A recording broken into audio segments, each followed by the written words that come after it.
अस्सलाम वालेकुम दोस्तों, उम्मीद करता हूँ आप सब खैरियत से होंगे। एक नई वीडियो के साथ हाजिर हूँ। दोस्तों आज तारीख है 21 दिसंबर 2022 और इस वीडियो को बनाने का मकसद ये है कि एसपीएससी के लेक्चरर्स के इंटरव्यूज कंडक्ट हो रहे हैं जो कि एसपीएससी कंडक्ट कर रहा है। तो इस इंटरव्यूज के हवाले से काफ़ी कैंडिडेट्स को कन्फ्यूजन थी कि इंटरव्यू किस तरह से लिया जा रहा है, क्या-क्या क्वेश्चंस उसमें पूछे जा रहे हैं, इधर डेमो ले रहे हैं या नहीं ले रहे हैं। तो वो सारी तफसीलात जो है इस वीडियो में मैं आपके साथ शेयर करूँगा। मज़ीद है कि अगर अब तक आपने चैनल को सब्सक्राइब नहीं किया तो सब्सक्राइब का रेड बटन या ब्लैक बटन आपको मिल जाएगा, उसको आप क्लिक कर दें तो आपकी सब्सक्रिप्शन हो जाएगी इस चैनल में। और सब्सक्रिप्शन से फ़ायदा ये होगा कि इस तरह की इंफॉर्मेटिव वीडियोस आपको रिसीव होती रहेंगी। अभी रिसेंटली मैंने एक वीडियो अपलोड की है SPSC lecturers Pakistan studies BPS 70 interview. इसमें मैंने बताया है कि एसपीएससी के जो लेक्चरर्स के इंटरव्यू कंडक्ट किए जा रहे हैं उसमें पाकिस्तान स्टडी का जो पर्टिकुलर सब्जेक्ट है उसमें कौन-कौन से क्वेश्चंस आ सकते हैं, किस तरह से कंडक्ट किए जा सकते हैं। तो तमाम तफसीलात आपको हमारे पाकिस्तान जॉब्स पोर्टल के चैनल पे मिल जाएंगी। मजीद इसमें मैंने स्पेशल सीएसएस एग्जामिनेशन के हवाले से भी एक वीडियो बनाई है जिसमें मैंने बताया कि जो स्पेशल सीएसएस एग्जामिनेशन है वो कंडक्ट किया जा रहा है तो उसको किस तरह से आप अप्लाई कर सकते हैं। और भी बहुत सारी इंफॉर्मेटिव वीडियोस यहाँ पे आपको मिल जाएंगी। अच्छा जी, मज़ीद ये कि एसपीएससी का करंटली जो इंटरव्यू कंडक्ट किया गया है वो लेक्चरर इन स्टैटिक्स का कंडक्ट किया गया है, जो कि बेसिकली शेड्यूल था 15 दिसंबर 2022 से 19 दिसंबर 2022 तक। और एसपीएससी ने उनका रिजल्ट भी अनाउंस कर दिया है 20 तारीख को। इसमें जो सक्सेसफुल कैंडिडेट्स हैं उनके नाम भी अनाउंस कर दिए हैं। तो बेसिकली जिन कैंडिडेट्स ने इंटरव्यू दिया था, जो कैंडिडेट्स अपीयर हुए थे इस इंटरव्यू में स्टैटिस्टिक्स में, उसमें से कुछ कैंडिडेट्स ने मुझसे राब्ता किया और कुछ तफसीलात बताई इंटरव्यू के हवाले से। तो वो जो तफसीलात हैं मैं आपके साथ शेयर करना चाहता हूँ। साथ ही साथ कुछ एडिशनल टिप्स भी आपको प्रोवाइड करूँगा जो कि आपके लिए बहुत ज़्यादा यूज़फुल होंगी जब आप इंटरव्यू में अपीयर होंगे। तो वीडियो को एंड तक लाज़मी देखिएगा और चैनल को लाज़मी सब्सक्राइब कीजिएगा। बेसिकली अगर इंटरव्यू पैनल की हम बात करें तो बेसिकली 3 मेंबर्स जो हैं वो आपका इंटरव्यू कंडक्ट करेंगे। नंबर 1 पे है चेयरमैन एसपीएससी, नंबर 2 पे है जनरल नॉलेज एक्सपर्ट, नंबर 3 पे है प्रोफेसर ऑफ आईबीए। अच्छा जी, इंटरव्यू का कुछ स्ट्रक्चर इस तरह से है कि कुछ सवालात एसपीएससी के चेयरमैन आपसे पूछेंगे, कुछ सवालात आपसे जनरल नॉलेज एक्सपर्ट पूछेंगे और कुछ सवालात जो हैं वो आपसे प्रोफेसर जो आईबीए सक्खर के होंगे या आईबीए कराची के होंगे, वो आपसे पूछेंगे। वो बेसिकली सब्जेक्ट में एक्सपर्ट होते हैं, जिस सब्जेक्ट में आप अपीयर होते हैं इंटरव्यू के लिए।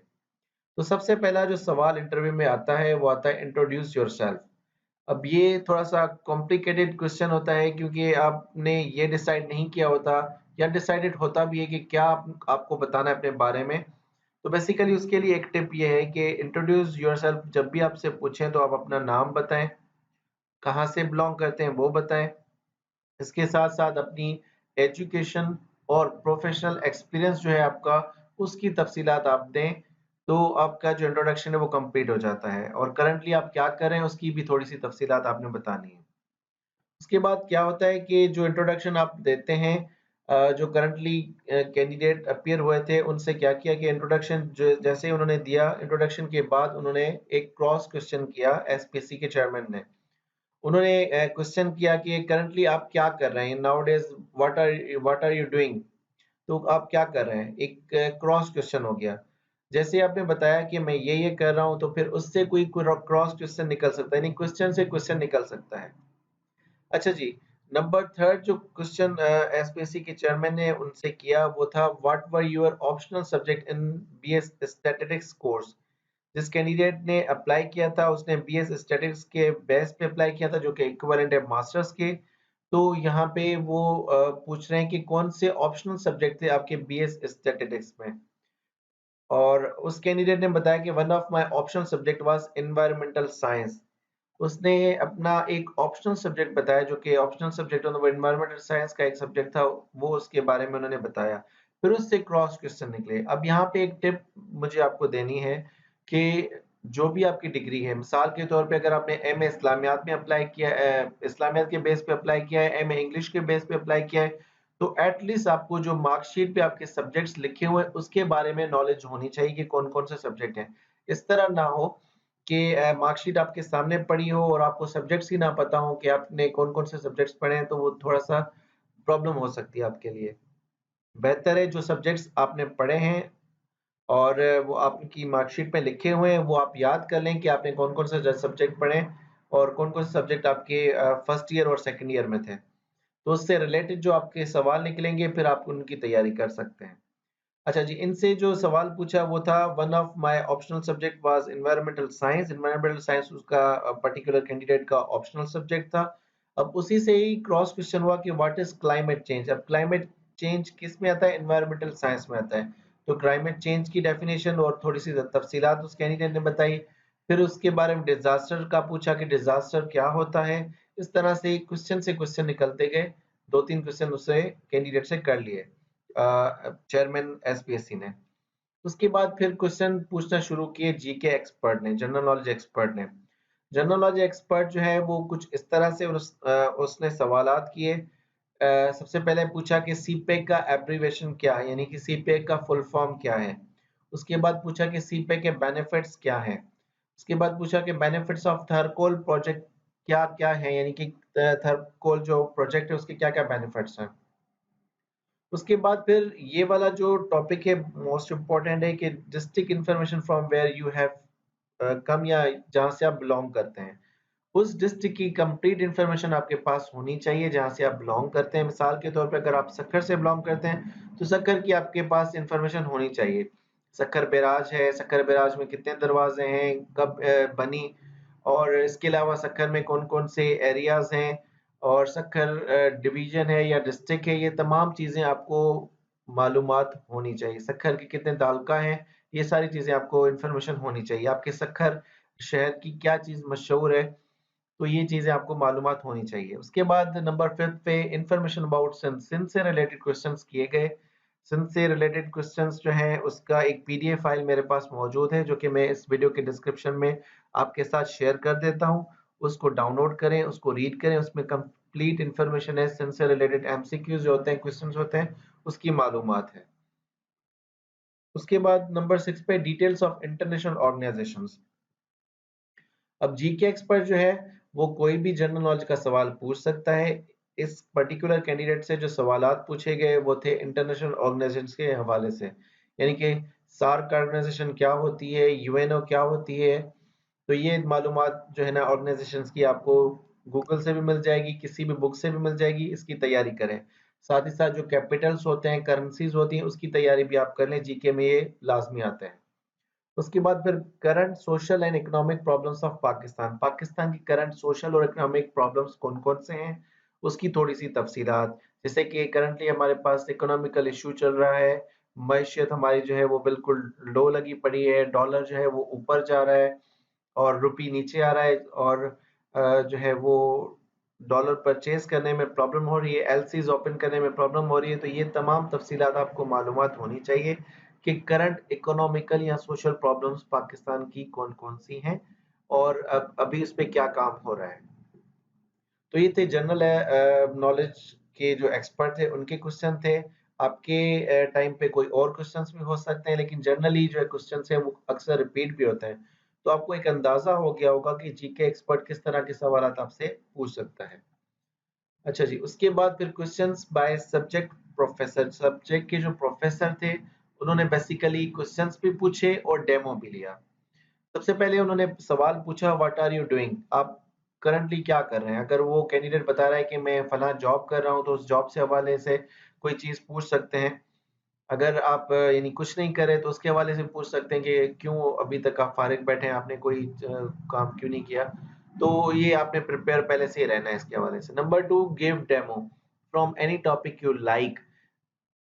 और जो सब्जेक्ट एक्सपर्ट था यानी प्रोफेसर थे, उन्होंने क्या किया कि एक डेमो के हवाले से कैंडिडेट को कहा कि आप अपनी मर्जी का कोई भी टॉपिक जो है उस पे डेमो दे दें। अब यहाँ पे एक टिप आपको देनी थी कि एक या दो टॉपिक अपनी मर्जी के अपने सब्जेक्ट से रिलेटेड आप उसकी अच्छे तरीके से प्रैक्टिस करके जाएं, अच्छे तरीके से।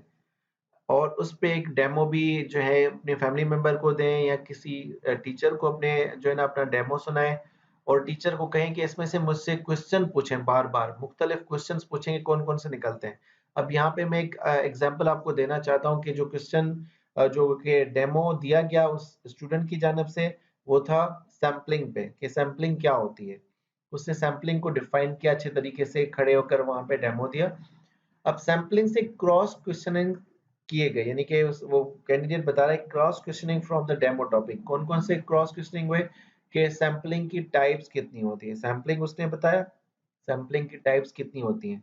अब सैम्पलिंग की टाइप्स में आते हैं, स्नोबॉल सैम्पलिंग होती है, सिस्टम सैम्पलिंग होती है, उसके बाद फिर मजीद है गॉस मार्कोव थ्योरम क्या होती है, ये स्टेट्स का एक सवाल है, यानी कि सब्जेक्ट से रिलेटेड सवाल है। उसके बाद मजीद सवाल उन्होंने पूछे, what is the link between blue and Gauss Markov theorem, what is MLE, difference between MLE and OLS, the list of method of points estimation, define CLT, formula of standard error. ये सवालात अब आपके काम के नहीं, क्योंकि states का जो इंटरव्यू है वो हो चुका है, उसके रिजल्ट्स भी आ चुके हैं।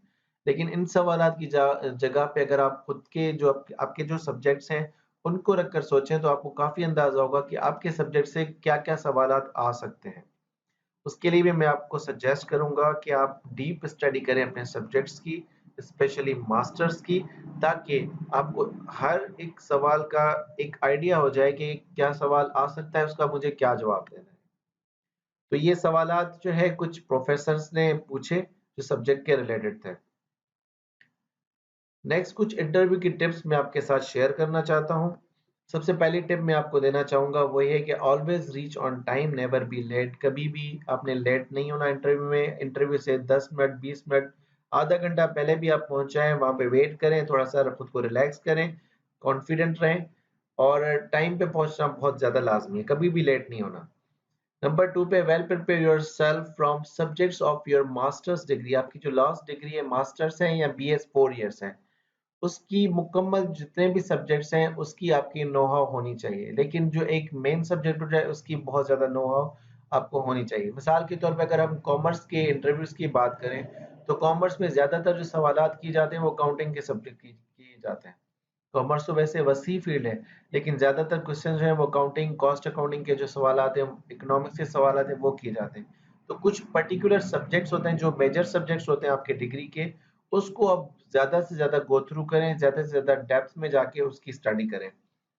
नंबर 3 पे ड्रेस प्रोफेशनली। प्रोफेशनली आपने ड्रेस पहन के जानी है, और आपकी ड्रेस है कोई फंकी टाइप ड्रेस आपने नहीं पहन के जानी। प्रोफेशनली जैसे किसी इंटरव्यू में जाते हैं, ऑफिशियल फॉर्मल ड्रेसिंग जो होती है वो आपने करके जानी है। नंबर 4 पे listen the questions carefully then speak.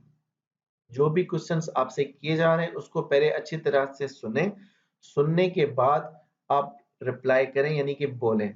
इस तरह ना हो कि जो इंटरव्यूअर आपसे क्वेश्चन पूछ रहा है, क्वेश्चन पूछने में बीच में आप इंटरप्ट करके आप जवाब देते जा रहे हैं, तो ये एक अच्छा गेस्चर काउंट नहीं होता। नंबर 5 पे है maintain eye contact. Eye contact बहुत ज्यादा इंपॉर्टेंट है। मिसाल के तौर पे आपके सामने 3 पैनल में जो है ना वो मेंबर्स बैठे हुए हैं। अब जो आपसे क्वेश्चन पूछ रहा है आपने उसी से आई कांटेक्ट करके उसको ही जवाब देना है। इस तरह ना हो कि आपसे चेयरमैन सवाल कर रहे हैं और जीके जो एक्सपर्ट है आप उसको जवाब दे रहे हो, तो इसको इसका थोड़ा सा अपने ध्यान रखना है। उसके बाद कॉन्फिडेंस को मेंटेन रखना है। आपकी किसी भी एंगल से, किसी भी आपके मूवमेंट से ये फील ना हो कि आप कॉन्फिडेंस को लूज कर रहे हैं या लैग कर रहे हैं। वॉइस की जो पिच है वो बहुत अच्छी रखनी है आपने। इस तरह भी नहीं रखनी कि गला फाड़ के बहुत जोर से आपने जो है ना सवालात के जवाब देने हैं, या इस तरह से भी ना हो कि आपकी आवाज ही ना निकले बिल्कुल भी। एक अच्छी धीमी जो पिच होती है वॉइस की वो आपने रखनी है, और ज्यादा तेज भी नहीं बोलना, ज्यादा स्लो भी नहीं बोलना। एक अच्छे तरीके से जैसे कन्वर्सेशन होती है आपने उस तरह से करनी है। डोंट हेजिटेट और कंफ्यूज। हेजिटेट आपने नहीं होना और कंफ्यूज नहीं होना बिल्कुल भी। तो ये थे तमाम टिप्स इंटरव्यू के, और क्वेश्चंस की मैंने आपको तफसीलात बता दी। ज़्यादा से ज़्यादा आपने जो फोकस करना है अपनी मास्टर्स की डिग्री पे करना है। आपके जो सब्जेक्ट्स हैं, सब्जेक्ट रिलेटेड क्वेश्चंस जो हैं वो ज़्यादा आते हैं। जीके पे भी आपने फोकस करना है, और जो आपसे रिलेटेड हैं सब्जेक्ट्स से, यानी कि जैसे कि आपने मार्कशीट आपकी है, उसके जो सब्जेक्ट्स हैं उसकी भी आपने तैयारी करनी है कि कौन-कौन से सब्जेक्ट आपने पढ़े हैं, और उसकी तफसीलात आपने देखनी है। तो बेसिकली 3 मेंबर्स हैं जो आपका इंटरव्यू कंडक्ट करेंगे। आपने कॉन्फिडेंस के साथ इंटरव्यू देना है और इंशाल्लाह आप सक्सेसफुल ज़रूर होंगे। Thank you very much and best of luck. उम्मीद करता हूँ कि वीडियो आपको पसंद आई होगी। अगर पसंद आई तो इसको अपने दोस्तों के साथ ज़रूर शेयर कीजिएगा और जिन जिन का इंटरव्यू कंडक्ट होना है उनके साथ तो लाजमी शेयर कीजिएगा। चैनल को सब्सक्राइब कीजिएगा। अपना बहुत ज़्यादा ख्याल रखिएगा। मिलते हैं अगली वीडियो में। अल्लाह हाफिज़।